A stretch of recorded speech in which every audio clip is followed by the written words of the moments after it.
A halin yanzu da muke ciki babu abin da ya kara da social media ko ina da gari sai maganar wannan jarumar wato Maryam Labarina.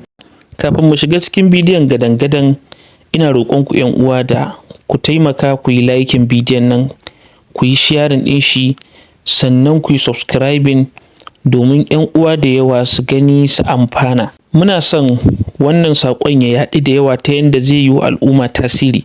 Domin su mutanen nan role model ne, mutane suna koyi da su. Kun ga in kuka yi sharing bidiyon nan ya tafi da yawa, mutane da yawa ya reaching ɗinsu, sanadiyyar haka mutane za su iya canzawa kuma za ku samu ladan haka. Wato wannan baiwa Allahр magana ta gaskiya babu wanda bai yi sha'awar shigar da ta yi a gurin taron da suka yi ba na Pandora Award. Wanda wannan fa kamata ya zama izina ga sauran mata 'yan fim. Ya kamata su ɗau darasi a nan gurin. 'Yar uwa idan kika yi shiga ta mutunci, na farko za ki yi kwarjini a idon mutane, na biyu kin bi umarnin Allah subhanahu wa ta'ala da manzansa, sannan kin koya wa wasu, musamman ke da kike celebrity, kin koya wa wasu shiga ta mutunci. Yawanci bari in gaya muku wani abu, abin da yake sa za ku ga yawanci 'yan fim da sauransu wasu suna son su yi shigar mutuncin ko kuma su yi wani abu na kirki, amma dalilin tasiri na ƙawaye suna ganin ai duk sauran su ma ba haka suke ba, ga yanda suke sai su biye musu. Yawanci tasiri na ƙawance da abokantaka tana yin tasiri wa rayuwarmu. Yanzu akwai lokuta da yawa da za ku ga wasu daga ciki sun aikata abin kirki, za su ji daɗin aikata wannan abin da suka yi, amma daga bisani in suka ga sauran ba su yi so su sun ware kansu kenan, za su zama saniyar ware, sai su ga kamar su ai gwara su nan da nan sai ka ga sun musu tasiri, sun ja ra'ayinsu.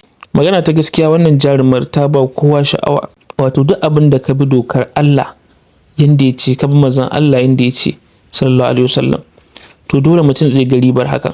Yanzu gashi nan kowa yana sha'awarta a kafafen sada zumunta, ba wanda baya yabanta. To kamata ya a ce yanda ta yi wannan abu sauran su ma su koyi da ita, ita ma kuma kar ta daina ta ci gaba, saboda mutane da yawa suna koyi da su.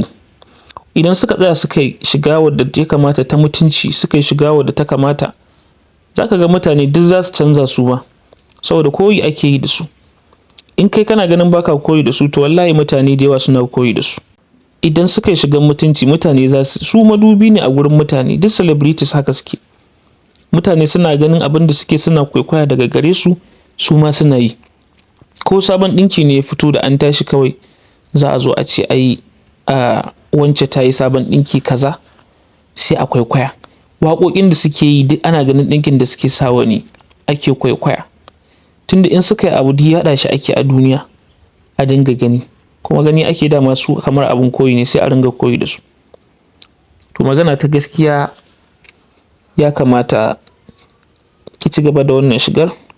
Muna miki fatan alkhairi, su ba kuma sauran da ba su yin irin ta, muna fatan Allah ya sa su fahimta kuma su gane su dawo kan hanya su ringa irin wannan shiga ta mutunci, saboda fatan dai duka shine a gudu tare, a tsira tare, a shiga aljanna tare.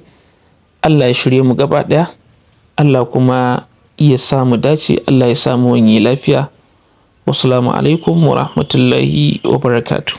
A yi sharing wannan bidiyon don Allah domin ya yi rashin 'yan uwa da yawa.